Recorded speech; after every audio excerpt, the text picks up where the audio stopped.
Doctor कोयल विश्वास जी, जिन्होंने एक बात रखी थी कि छात्रों को पता नहीं होता दलित जीवन के विषय में।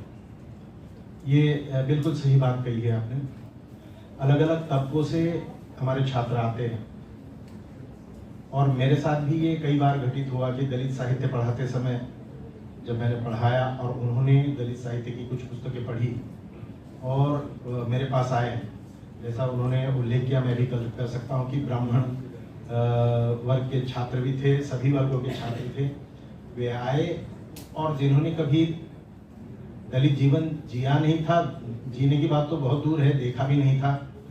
एमफिल की छात्रा मुझसे कहती है जो लखनऊ से थी और उसने कहा कि ये प्रथा हो ही नहीं सकती कि कोई किसी का मैला उठाकर अपने सिर पर ढोता है, ये हो नहीं सकता, ये सारी काल्पनिक चीजें हैं। बाकी और भी बहुत सारी माने जानवर, मरे हुए जानवरों को खींचना और बहुत सारी ढेर सारी बातें हैं कि अब उन्हें माने दलित जो व्हाइट कॉलर हो गए उनको भी घिन आती है उस बात से कि कैसे ये लोग इस तरह से घिनौना लिख सकते हैं। जिन्होंने भोगा है, देखा है, वो तो अवश्य उसमें लिखेंगे ही। और मुझे विस्लर जी का उल्लेख करना पड़ेगा और एक बार कि केवल हिंदी भाषा तक वे सीमित नहीं है। मुझे लगा था कि भारत में ही कुछ लोग हिंदी दलित साहित्य पढ़ना नहीं चाहते, उसका दायरा जरूर सीमित है।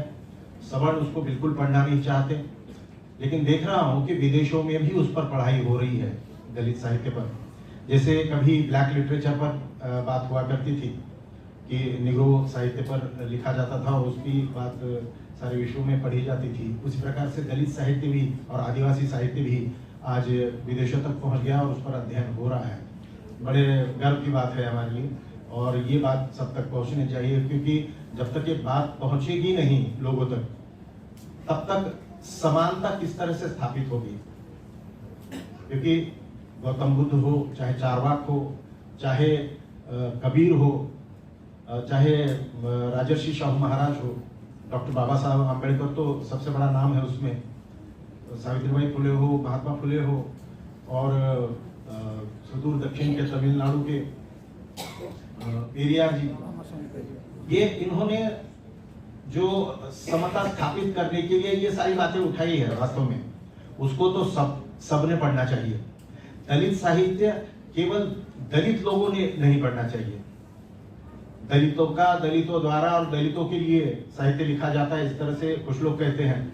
मुझे लगता है बिल्कुल गलत है, ऐसा नहीं होना चाहिए। इसे सवर्णों ने पढ़ना चाहिए पहले तो, और याद करना चाहिए कि हमारी पिछली पीढ़ियों ने क्या क्या अत्याचार किए हैं और फिर ये बात करनी चाहिए यहाँ।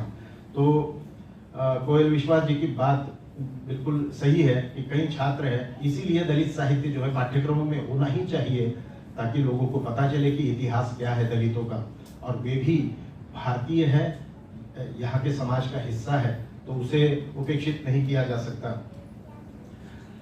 डॉक्टर राठौड़ जी ने शिक्षा नीति की बात की और हर भाषा की ओर ध्यान देना आवश्यक है, इस तरह से उन्होंने बात कही है। मैं समझता हूँ कि इतनी विविधता वाला देश विश्व में शायद ही होगा, ऐसा मुझे लगता है। क्योंकि अमृता प्रीतम जी ने अपने एक उपन्यास में लिखा था कि जो केले की पात पात में पात, जो केले की पात पात में पात, जो कवियों की बात बात में बात, जो गधे की लात लात में लात, क्यों हिंदुओं की जात जात में जात। तो इस तरह से जितनी जातियां हैं, ये एक विविधता हुई जाति की। खान पान की विविधता, वेशभूषा की विविधता इतनी भारत में है, तो भाषा की विविधता कितनी होगी ये समझिए आप कि 4-4.5 हजार भाषाएं, हर भाषा की ओर ध्यान देना बिल्कुल संभव नहीं है, लेकिन क्षेत्रीय स्तर पर यह कार्य हो सकता है, ऐसा मुझे लगता है। कौशल पटेल जी ने संविधान पर बात की, बाबूराव बागुल पर बात की, दया पवार पर जी बात की उन्होंने। महाराष्ट्र का दलित साहित्य मुझे लगता है भारत में सर्वप्रथम आया था मराठी में, और इसलिए बाबूराव बागुल और दया पवार बहुत महत्वपूर्ण है। और मेरे लिए इसलिए महत्वपूर्ण है क्योंकि मैंने बचपन में इनको पढ़ा है। बाबूराव बागुल जी के साथ 10-15 वर्ष कार्य करने का मौका मिला।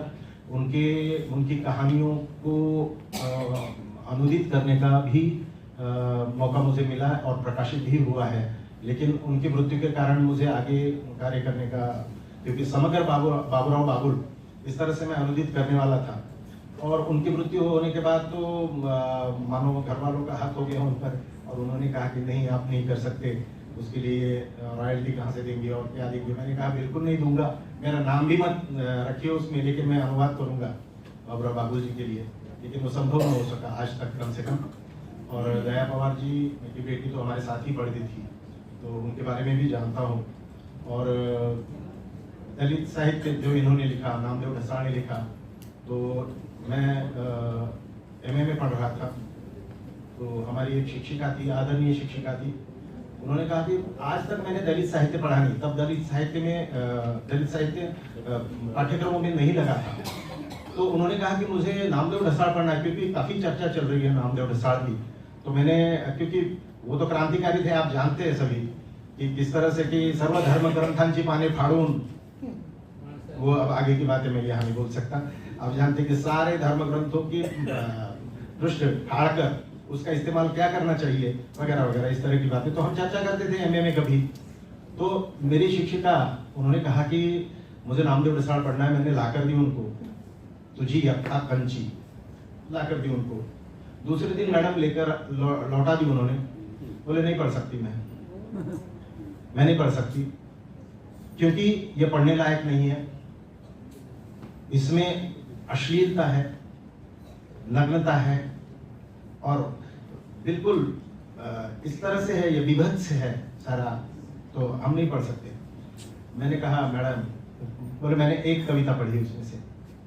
मैंने कहा अभिधा लक्षणा व्यंजना पढ़ाती है, ये अभिधात्मक बातें नहीं है, ये बहुत गहरी बातें हैं, इनको केवल उस तक मत समझिए, क्योंकि जो जहां रहता है, जो वेश्यालयों में रहेगा तो वेश्यालयों की बात ही करेगा, वो बात करेगा, उसमें से जो बात निकलेगी उस बात को समझना चाहिए आपको।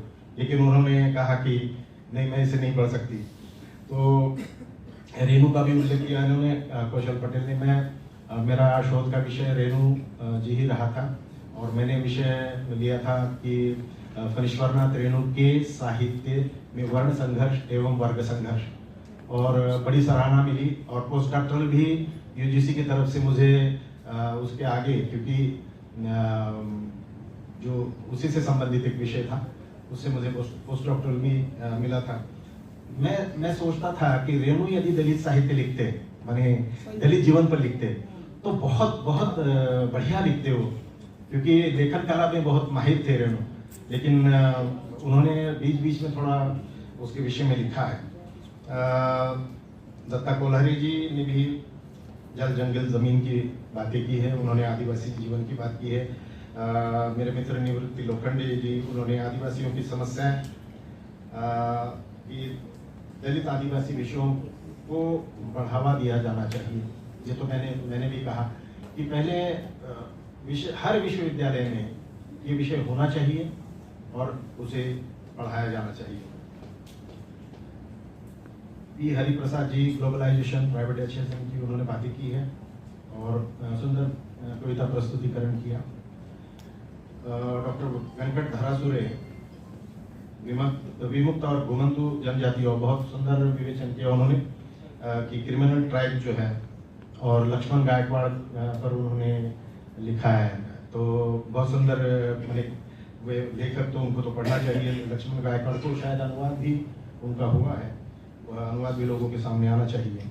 डॉक्टर संदीप कुमार,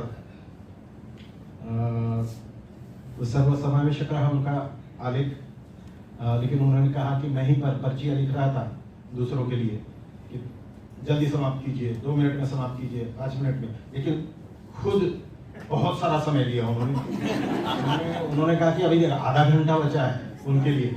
माने अध्यक्ष तो यहाँ है ही नहीं, उनको नकार ही दिया कि अध्यक्ष यहाँ बैठा नहीं है, तो मैं ही पूरा समय ले लूंगा। लेकिन पर्चा बहुत अच्छा था उनका। और जयप्रकाश नांगला जी की बात कराऊंगा, जिस पर विवाद भी थोड़ा हो गया था।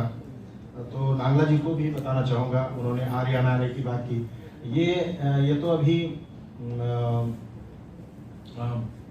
बहुत बड़ा विषय है आर्य और अनार्य का, उस पर बहुत चिंतन की आवश्यकता, शोध की आवश्यकता है। डॉक्टर बाबा साहब अम्बेडकर ने जी ने भी कहा था कि आर्य कहीं बाहर से नहीं आए, यहीं से आए, यहीं के है। बराबर है, थोड़ी बहुत बात आप डीएनए की कह रहे हैं, लेकिन वो बहुत बड़ा शोध का विषय है कि यहाँ क्या खिचड़ी हुई है वो पता चलेगा।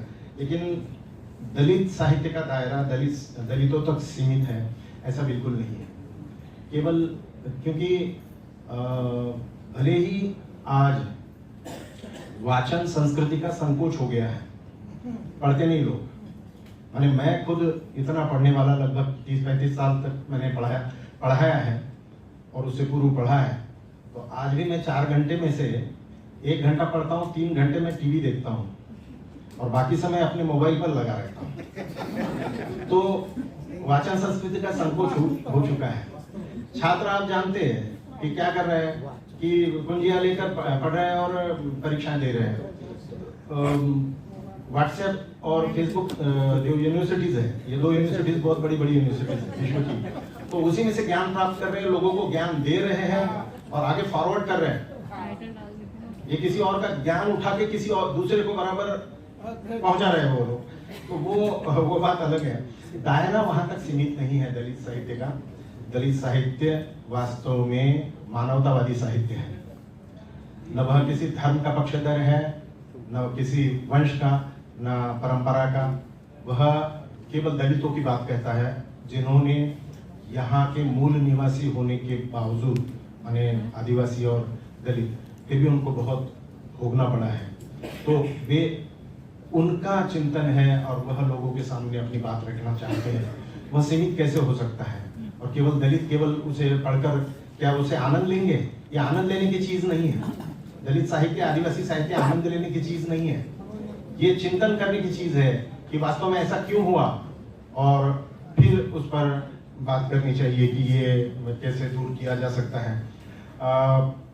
ब्राह्मणवाद और मनुस्मृति का विरोध और अन्य क्या क्या विरोध करने के लिए दलित साहित्य लिखा जाता है। बिल्कुल ऐसा बिल्कुल नहीं है, ऐसा बिल्कुल नहीं है। अब जिन्होंने हमें दुख पहुंचाया, दलितों को दुख पहुंचाया, आदिवासियों को दुख पहुंचाया, उसी का तो नाम लेंगे ना। बाप ने पीटा है, माँ का नाम कैसे लेंगे? बाप का ही नाम लेंगे ना, कि बाप ने चाटा मारा है, जानबूझ के माँ का नाम क्यों लेना है? तो यहाँ भी वही बात है कि जिन्होंने हमें तकलीफ दी, हम ब्राह्मणों की बात नहीं करते, ब्राह्मणवाद की बात करते हैं। क्योंकि ब्राह्मण जो है, ब्राह्मण हमारे न विरोधी है न शत्रु है, वे हमारी तरह ही भारतीय है और हम उन्हें अपना बंधु ही मानते हैं। दलित आदिवासी सदैव तैयार है सबको, सबके साथ रहने के लिए, सहजीवन के लिए। लेकिन जो ब्राह्मणवादी होते हैं वे अलग करते हैं। और आज आप जानते हैं कि आज क्रांति की अवस्था है।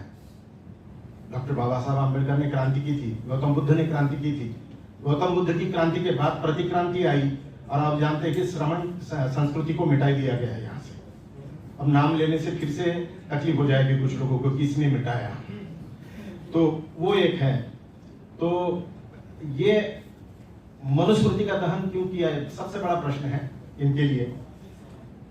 डॉक्टर बाबा साहब, आप सभी जानते हैं कि भारत रत्न ही नहीं विश्व रत्न कहलाए जाते हैं डॉक्टर बाबा साहब अम्बेडकर। और आज विदेशों में उनका डंका बजता है कि सबसे बड़े विद्वान वे यदि मनुस्मृति को पढ़ते हैं और उसे जलाते हैं, तो हमें इस बात को सोचना चाहिए और खास करके नांगला जी को भी सोचना चाहिए कि मनुस्मृति क्यों जलाई गई। अगला आलेख आप ये लिखिए नांगला जी कि मनुस्मृति का दहन डॉक्टर बाबा साहब अम्बेडकर ने क्यों किया। जैसा कि सामने वाली पंक्ति ने कहा कि आपको पढ़ना चाहिए उसे पहले, और पढ़ना चाहिए तो विवेकहीन होकर नहीं, विवेक की दृष्टि से पढ़ना चाहिए कि विवेकाधारित। हाँ जी, मैंने मनुस्मृति पढ़ी भी है और मैंने उसमें उदाहरण भी दिए हैं सारे। मेरा वर्ण संघर्ष और वर्ग संघर्ष था, इसलिए मुझे वो करना ही पड़ा। तो क्योंकि सारा वही से तो आ रहा है, ऋग्वेद का जो पुरुष सूक्त है, ब्राह्मणों से मुखमासिद बाहु राजन्य कृता गुरु तदस्य यत् वैश्य पदभ्याम शूद्रो अजायत। ऐसा क्यों ऐसा कहा गया? ऋग्वेद का थोड़ा सा अध्ययन करिए, पुरुष सूक्त में ऐसा क्यों कहा गया देखिए आप, और फिर बात कीजिए उसके लिए। तो मुझे लगता है कि ये मनुस्मृति का दहन बाबा साहब अम्बेडकर ने बहुत सोच समझ कर किया, और आज जो उन्होंने बात कही वो सचमुच वो बात ठीक नहीं है। एक बार उसका दहन हो चुका है तो कोई उठाकर उसे जलाए, सिगरेट फूके उससे, ये बातें उकसाने वाली है, ये बातें उकसाने वाली है। ये ऐसे लोगों द्वारा की जा रही है जो समाजों में टकराव चाहते हैं, दंगे चाहते, फसाद चाहते, ऐसे लोगों द्वारा किया गया है। मैं तो बिल्कुल उसका विरोधी हूँ। ऐसी जीवन और दलित जीवन जो गांव में है और शहरों में है, इसकी भिन्नता को पहचानना चाहिए मुझे लगता है। अब पिष्ट पेशन नहीं होना चाहिए कि हम पर कितना अत्याचार हुआ, तो इस पर सूक्ष्मता से ध्यान देने की आवश्यकता है कि अब जो नया दलितत्व या अछूत मानने की परंपरा जो शुरू हुई है अभी, कि आप देखते हैं कि शिक्षा संस्थाओं में भी है, सारी किस तरह से किसी व्यक्ति को, किसी प्राध्यापक को, किसी छात्र को कुछ ऐसी बातों से वंचित किया जाता है जिससे वो परेशान हो जाए। तो वो अपने सोचने की बात है, लेकिन इस पर कोई बात नहीं करता, और ये बहुस्तरीय है। सूक्ष्मता से उसका अध्ययन करना चाहिए और सबके सामने रखना चाहिए, क्योंकि हम केवल ग्रामीण दलितों की बात करते, ग्रामीण आदिवासियों की बात करते। आदिवासी वास्तव में वर्ण व्यवस्था में है ही नहीं, वे तो पंचम वर्ण है, वे पंचम वर्ण है। लेकिन आजकल क्या हो रहा है आपको पता है? हिंदू में समाविष्ट किया जा रहा है उनको खींच कर। वे कभी हिंदू थे ही नहीं, लेकिन उनको समाविष्ट किया जा रहा है।